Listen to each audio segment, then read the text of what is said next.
सफेद झूठ बोलना कोई भी, और दूसरा एक सूरत बना के ये सिद्ध करना कि पूरी दुनिया जो है उनके पीछे पड़ी हुई है। इसको बताइए कि क्या पिछले चुनाव में आपके घर पर टेररिस्ट एसोसिएशन से सिंपैथी रखने वाले लोग, बात कराने वाले लोग आके हाथ पकड़ी थी घर पे मीटिंग, बाहर एक प्रहरी भी खड़ा था कि नहीं नहीं अंदर मीटिंग चली, मैंने उसको धक्का दिया, हरियाणा का प्रहरी था वो, क्या साइड हट, अंदर जाके देखा तो वही लोग बैठे हुए थे। मैंने कहा किनके साथ मिल रहा है? नहीं नहीं कुछ नहीं, इसका बड़ा फायदा होगा। राहुल गांधी अपने पिता अपनी दादी को इसी राष्ट्रीय अखंडता के मुद्दों पर खो चुके हैं।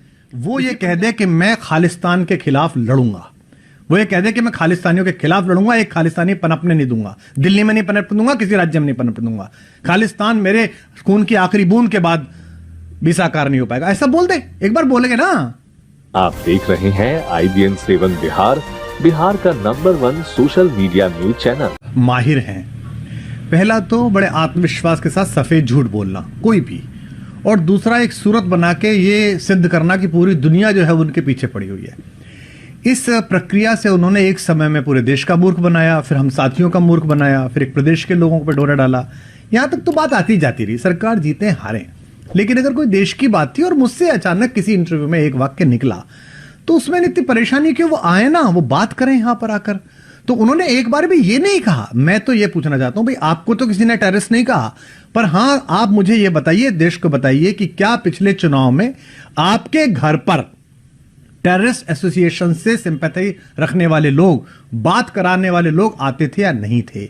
जब मैंने उस पर आपत्ति उठाई थी तो पंजाब की मीटिंग से मुझे बाहर कर दिया गया था, नहीं कर दिया गया था, और मैंने एक दिन रंगे हाथ पकड़ी थी घर पे मीटिंग, बाहर एक प्रहरी भी खड़ा था कि नहीं नहीं अंदर मीटिंग चली, मैंने उसको धक्का दिया, हरियाणा का प्रहरी था वो, क्या साइड हट, अंदर जाके देखा तो वही लोग बैठे हुए थे। मैंने कहा किनके साथ मिल रहा है? नहीं नहीं कुछ नहीं, इसका बड़ा फायदा होगा, इसका बड़ा फायदा होगा।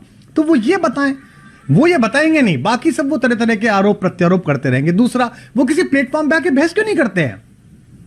मुझे वो कह रहे हैं कि कवि है, हास्य कवि है। अरे भैया, मैं तो पढ़ा लिखा हूं, थ्रू आउट फर्स्ट क्लास हूं, गोल्ड मेडलिस्ट हूं, कॉलेज में पढ़ाया है 17 साल। तुम तो एक ऐसे हास्य कलाकार को लिए घूम रहे हो जिसपे 10वीं 12वीं भी 3 बार में हुई है। तो तुम तो कल वो कोई गड़बड़ कर देगा तो तुम तो कह दोगे वो तो हास्य व्यंग के आदमी है, वो तो हास्य कलाकार है, मैं क्या करूं। देश का मुद्दा है। और कहते हैं जी राहुल गांधी और मोदी जी एक सुर में बोल रहे हैं। राहुल गांधी और मोदी जी एक दूसरे के खिलाफ चुनाव में भीषण वार प्रहार करते हैं, ठीक है जी, खूब एक दूसरे के राजनीतिक दुश्मन है, लेकिन कम से कम उन दो लोगों में, उन दो पार्टियों में यह तमीज तो है कि राष्ट्रीय अखंडता के मामले में एक हो जाएं। राहुल गांधी अपने पिता अपनी दादी को इसी राष्ट्रीय अखंडता के मुद्दों पर खो चुके हैं, इसी पंजाब में बलि चढ़ चुकी है। प्रधानमंत्री कश्मीर से लेकर कन्याकुमारी तक भारत का संविधान इकसार कर चुके हैं। तो वो चुनाव में तो लड़ रहे हैं, वो कहां बनना चाह रहे हैं? भारत में मुख्यमंत्री, भारत में प्रधानमंत्री। तुम्हारा तो प्लान, तुम्हारे मुंह से निकलती कैसे हैं बातें, बोलते कैसे हो? और आखिरी बात मैं कहना चाहता हूं आपके माध्यम से, मैं उसे चुनौती देता हूं। मैं यहां बैठ के कह रहा हूं, आम आदमी पार्टी का फाउंडर, संस्थापक, इस देश को तोड़ने वाली किसी भी चीज के खिलाफ मैं खून की आखिरी बूंद तक लड़ूंगा। वो ये कह दे कि मैं खालिस्तान के खिलाफ लड़ूंगा, वो ये कह दे कि मैं खालिस्तानियों के खिलाफ लड़ूंगा, एक खालिस्तानी पनपने नहीं दूंगा, दिल्ली में नहीं पनपने दूंगा, किसी राज्य में नहीं पनपने दूंगा, खालिस्तान मेरे खून की आखिरी बूंद के बाद भी साकार नहीं हो पाएगा, ऐसा बोल दे। एक बार बोलेंगे ना। क्या चुनाव करता है? इतनी बात कहने में क्या दिक्कत है कि मैं खालिस्तान के खिलाफ हूं? मैं कह रहा हूं मेरे खिलाफ तो प्रोपेगेंडा आपने वैश्विक करा दिया, पंजाब में चुटकुले कवि सम्मेलनों के वायरल करवा दिए, पर अब जब ये लोगों को बात पता चली कि तुम्हारा बेसिक इंटेंशन क्या है, तो कह रहे नहीं मैं तो ऐसा हूं, मेरे पीछे पड़ गए। ये विक्टिम कार्ड बहुत खेल लिया, मैं तो गरीब आदमी हूं, मैं तो फला आदमी हूं। बात निकलेगी तो जरा दूर तलक जाएगी। सर, वो अपने आप को तो कह रहे हैं कि मैं असली भगत सिंह का चेला हूं, ये बात वो कहना चाह रहे हैं। भगत सिंह किसके लिए लड़ रहे थे? देश की आजादी के लिए। तो इसका मतलब ये अलग देश की आजादी के लिए लड़ रहा है? बताए क्या? कम से कम भगत सिंह के नाम को कलंकित मत करे। खैर, ये राजनीतिक बात है, ज्यादा नहीं होनी चाहिए, मुझे इतना ही कहना था। बहुत धन्यवाद। एक सवाल है सिर्फ, क्योंकि मैंने आम आदमी पार्टी के कई नेताओं से बात करने की कोशिश की, फोन पर तो उन्होंने बात दिया, समय नहीं दिया। उनका ये कहना है कि कुमार विश्वास साहब का पॉलिटिकल एजेंडा है, वो ये बताए कि वो किस पार्टी में हूं मैं। 2016 के आखिर में लड़ाई हुई, किस पार्टी में हूं मैं आम आदमी पार्टी से निकाला गया हूं, मैंने इस्तीफा दिया है। जो आदमी कहता था स्वराज से पार्टी है, वो जब से पार्टी बनी है तब से खुद ही अध्यक्ष बना बैठा है अपनी जेब में। और आम आदमी पार्टी के दूसरे तीसरे चौथे नंबर वाले कार्यकर्ताओं को बता दूं, ज्यादा ख्वाब मत पालो, अब दामाद जी आने वाले हैं, अब बहन जी आने वाली हैं, ये वहीं ले जाएगा और लोगों को जस्टिफाई कराएगा उन चेलों को, चिंटुओं को। जो स्वराज का शिरोमणि बनता था, जो संविधान की कसम खाता है, उसने अपना ही संविधान बदल दिया। कि 3 साल से ज्यादा कोई अध्यक्ष नहीं रहेगा, संयोजक नहीं रहेगा, अपना संविधान खुद बदल दिया, मैं जब तक रहूंगा तब तक रहूंगा। तो मैं किस पार्टी में हूं? मैं भारतीय जनता पार्टी में हूं, कांग्रेस में हूं, टीडीपी में हूं, तेदेपा में हूं, लेदेपा में हूं, किस में हूं मैं? वो कोई मिलता नहीं तो उसके लिए बोल रहे, उसके लिए बोल रहे। अरे तू इधर उधर की बात ना कर भाई, ये बता कि खालिस्तान के विरोध में तेरा क्या स्टेटमेंट है, ये बता कि तेरे घर पे लोग आए थे, आते थे या नहीं आते थे, और बता दे, नहीं तो मैं बता दूंगा। सुनना चाहता हूं उस शख्स से, उस कुमार विश्वास से, उन सारे लोगों से कि वो 2017 से लेकर आज तक चुप क्यों थे? अगर ऐसी कोई बात थी तो आपको चुनाव से 2 घंटे, 4 घंटे, 10 घंटे पहले इन सारी चीजों की याद आई? अगर ऐसी कोई षड्यंत्र था, ऐसी कोई बात थी, तो चुनाव से 1 दिन पहले, 2 दिन पहले आप ये बातें करते हैं? कितना झूठ, कितना प्रोपेगेंडा। मैं पूछना चाहता हूं, अगर कोई ऐसी बात थी, फर्ज करिए, तो आपने सुरक्षा एजेंसीज को क्यों नहीं बताया कि कोई शख्स है जिसके मंसूबे ऐसे हैं? आपने इंटरनल सिक्योरिटी एपरेटस जो भारत सरकार का है उसे क्यों नहीं इत्तला किया, उसे क्यों नहीं सूचना दी? क्या आप भी इसमें शामिल थे?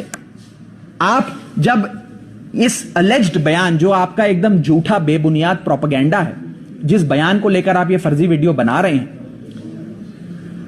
2017 में आप कहते हैं बयान दिया गया, तो 2016 में भी आप पार्टी में थे, 2017 में भी आप पार्टी में थे, 2018 में भी आप पार्टी में थे, जब आपको अपनी मनचाही राज्यसभा की कुर्सियां और मनचाहे पद नहीं मिले तो आपने ये प्रोपेगेंडा शुरू कर दिया। तो उस आत्ममुग्ध इंसान के कुछ चिंटू बोल रहे हैं जो हमारे खून पसीने से बनी हुई सरकारों के बाद आए हैं, है ना, मलाई चाटने। उन चिंटुओं से कहना अपने आका को भेजो, अगर औकात है ना तो आए सामान लेके, मैं भी सामान लेके आता हूं, इस देश को पता चले कि तुम क्या कहते थे, क्या सुनते थे, तुम्हारे मैसेज क्या है, तुमने बोला क्या है, पता तो चले इस देश को। आ जाए एक दिन, किसी भी जगह पे आ जाए, आपके उस पे आ जाए, किसी चैनल पे आ जाए, किसी चौराहे पे आ जाए, दुनिया को बुलाते हैं और चैनल्स को धमकी देते हैं कि दिखाएंगे नहीं। ये क्योंकि मैं आपके सामने बता रहा हूं, मैं 2 चैनलों का गवाह हूं, जिन चैनल के 2 पत्रकारों ने बड़े बड़े इंटरव्यू लिए थे दिल्ली चुनाव से पहले। मैंने उनसे पूछा कि तुमने क्यों नहीं पूछा ये सवाल कि राज्यसभा की सीटें कैसे बेची, तुमने क्यों नहीं पूछा किसान आंदोलन पे सवाल, तुमने क्यों नहीं पूछी इन बातों पे? तो उन्होंने कहा नहीं, हमको मना किया गया था ऊपर से कि भाई ये मत पूछो, क्योंकि जब आप इतने इतने करोड़ों के पैकेज दोगे चैनल्स को तो उनमें डील ये होती है। अभी कल परसों मैं चैनल्स के इंटरव्यू देख रहा हूँ, इतनी बड़ी बात चले, लेकिन चैनल सवाल नहीं पूछ रहा उनसे कि भाई उसने ये कहा, इस पर क्या आपका जवाब? गरीब और हो गए हैं, जो अमीर थे वो हर आदमी। कुमार विश्वास जी ने जो वाक्य अरविंद केजरीवाल और अलगाववाद के बारे में बोले, वो अपने आप में बहुत ही चिंताजनक है। आम आदमी पार्टी के एक नेता का ये कथन कि अरविंद केजरीवाल जी पंजाब जैसे एक सेंसिटिव स्टेट में चुनाव लड़ रहे हैं, लेकिन अलगाववाद और उन तथ्यों का, उन संस्थाओं का वो साथ लेंगे जो भारत विरोधी हैं, ऐसे उनके स्वर न सिर्फ चिंताजनक है, चैनल को लाइक, सब्सक्राइब और शेयर करें, साथ ही बेल आइकॉन दबाएं।